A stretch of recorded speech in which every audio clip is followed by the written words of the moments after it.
Found this cat skull in the right-of-way behind our house. So the coyotes got it and the ants cleaned it up, so I'm gonna try and clean it up. I'm gonna just clean up the skull with this brush here a little bit and just kind of clean it up a little bit.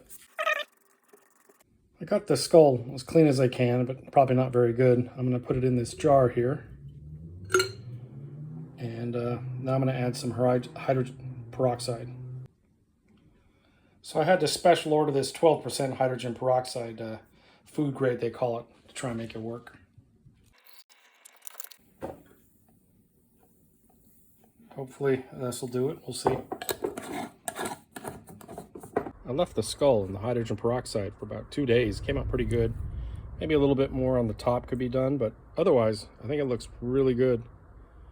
Came out fine. So I don't know, I'm not going to be a taxidermist, but this was kind of a neat thing to do. The skull is going to stay here with all these other important objects we keep above the sink.